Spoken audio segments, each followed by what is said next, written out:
Anda kembali di Nusantara Economic Updates dalam segmen Business Bites.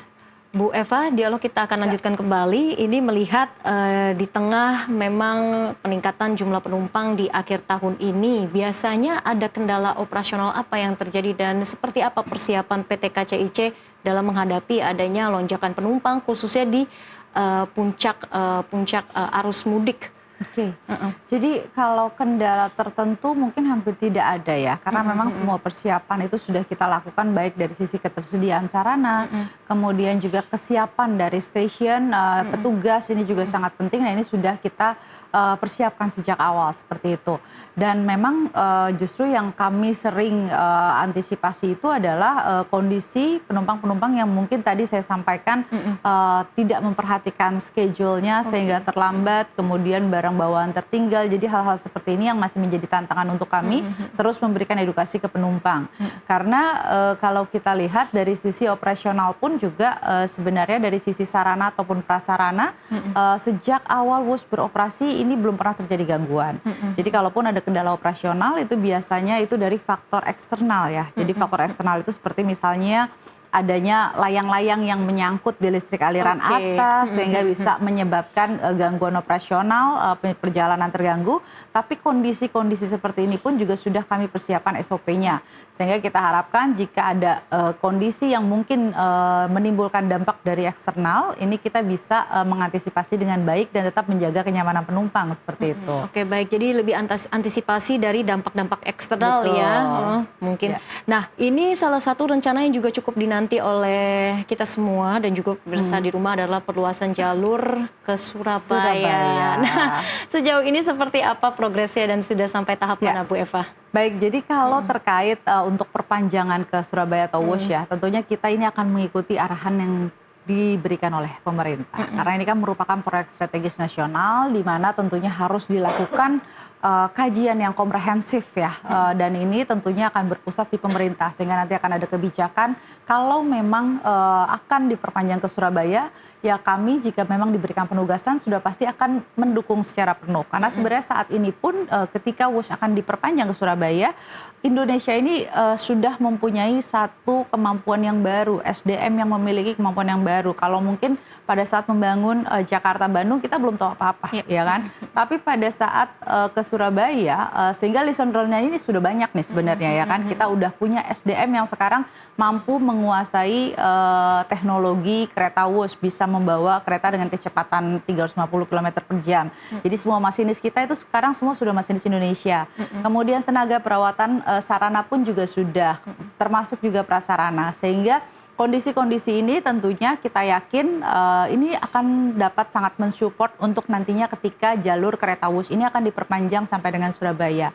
Nah, untuk kebijakannya tentunya kita akan mensupport apa yang menjadi arahan dari pemerintah. Artinya kita sudah siap dan juga sudah berpengalaman begitu ya? Betul, bisa dibilang seperti itu. Untuk adanya kan dari Jakarta Bandung nanti juga diperluas sampai ke Surabaya. Nah, jika nanti terrealisasi, bagaimana KCIC itu melihat adanya nantinya ada konektivitas, ekonomi mungkin khususnya untuk di Pulau Jawa dan juga efisiensi ekosistem transportasi nasional kita?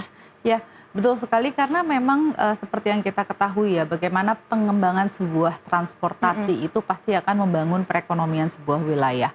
Dan tentunya kami pun juga sampai dengan saat ini yang sudah kita lakukan, kita akan bekerja sama dengan pemerintah provinsi, Pemkot ya ataupun Pemda seperti itu, dan tentunya hal-hal ini seperti misalnya untuk meningkatkan pariwisata, kemudian tingkat hunian. Nah ini seperti yang sudah kita lakukan dengan pemerintah Provinsi Bandung, Jawa Barat ya. Dalam hal ini Bandung ataupun juga Tegaluar, Bandung Barat. Nah ini kita selalu kolaborasi bagaimana agar kita bisa ikut meningkatkan juga pariwisata di wilayah tersebut. Contohnya kita sekarang itu punya program BPTV. Jadi ini di mana tiket WUS ini bisa dimanfaatkan oleh masyarakat. Ini kerjasama dengan sejumlah destinasi wisata, kuliner ataupun juga penginapan di wilayah Bandung ya. Sehingga mereka yang menggunakan WUS ini nanti bisa mendapatkan free entry ataupun diskon di destinasi wisata ataupun penginapan ataupun juga tadi tempat-tempat kuliner seperti itu. Nah kemudian juga tentunya kita juga bekerja sama dengan pemerintah terkait aksesibilitas.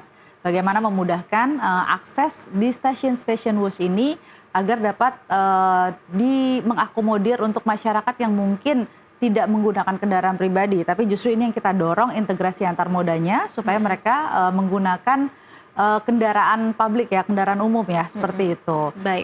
Baik. Lalu kemudian kalau kita lihat di tengah dorongan menuju transportasi yang berkelanjutan, bagaimana sebetulnya peran kereta cepat dalam mendukung pengurangan emisi?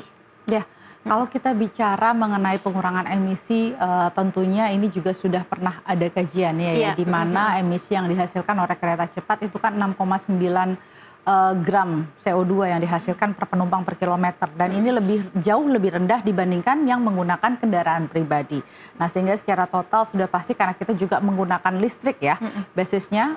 Nah, ini memang ada kajiannya dari pemerintah bahwa memang keberadaan dari transportasi kereta cepat ini mengurangi emisi, kemudian juga mengurangi dari budget untuk perbaikan prasarana jalan raya, kemudian juga mengurangi angka kecelakaan dengan cukup banyak ya, seperti itu. Karena memang transportasi kereta ini sekali mengangkut ini kan bisa langsung dalam jumlah banyak, seperti itu.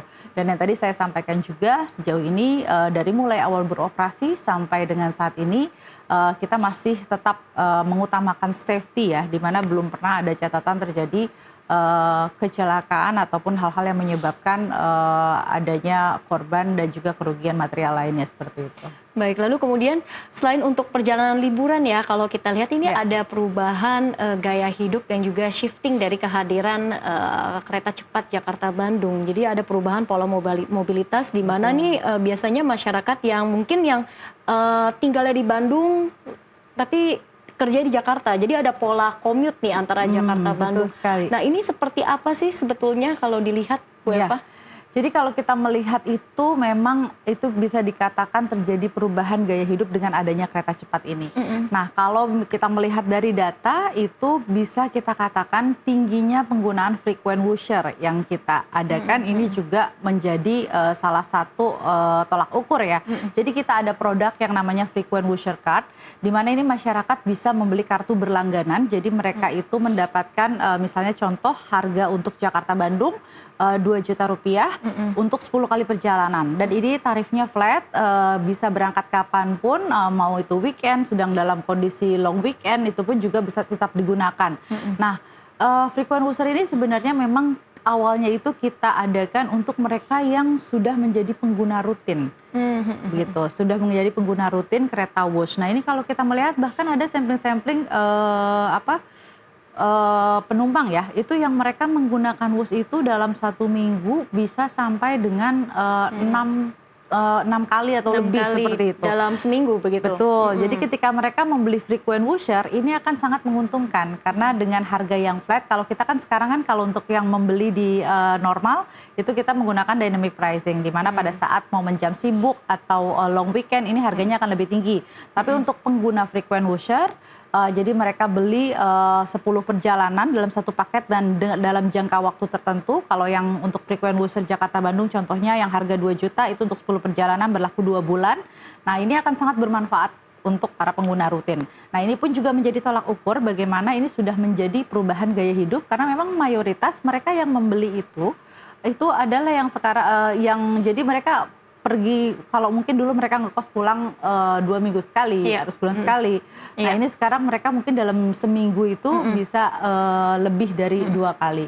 Bahkan ada yang memang kita temukan juga mereka setiap hari PP Jakarta-Bandung, seperti itu. Baik, mungkin terakhir ini Bu Eva singkat saja apa harapan KCIC dan juga fokus utama KCIC dan bagaimana strategi perusahaan dalam bisa menyeimbangkan fungsi layanan publik dan juga keberlanjutan bisnis ke depannya. Ya, baik. Jadi tentunya kita mengharapkan yang pasti KCIC ini bisa memberikan manfaat untuk masyarakat ya, dari sisi efisiensi waktu ataupun juga kenyamanan dan juga ketepatan waktu yang kita tawarkan ya. Sehingga dengan banyaknya kepercayaan meningkat, volume meningkat, itu pun juga terkait dengan revenue, masyarakat semakin banyak yang menggunakan transportasi publik dan tentunya ini sangat positif ya untuk bisa tadi mengurangi angka kecelakaan, mengurangi emisi karbon seperti itu. Itu skala luasnya seperti itu dan tentunya kita yang menjadi tantangan di KCIC bagaimana terus mempertahankan yang sudah ada dan juga meningkatkan dari sisi layanan kami. Untuk itu kita selalu melakukan improvisasi baik itu dalam berbagai produk-produk ataupun layanan yang diberikan untuk penumpang supaya untuk kenyamanan, keselamatan itu semua tetap terjaga. Baik improvisasi, inovasi tentunya ya begitu itu penting yang menjadi kunci. Yang menjadi kunci dan juga tentunya kita berharap ekosistem transportasi nasional kita bisa terus berkembang dan maju lagi ke depan ya. Terima kasih Ibu Eva Kairunisa selaku General Manager Corporate Secretary PT KCIC sudah bergabung bersama kami di Nusantara Economic Updates pada siang ini. Sukses dan selalu untuk Ibu. Terima kasih, semoga bermanfaat.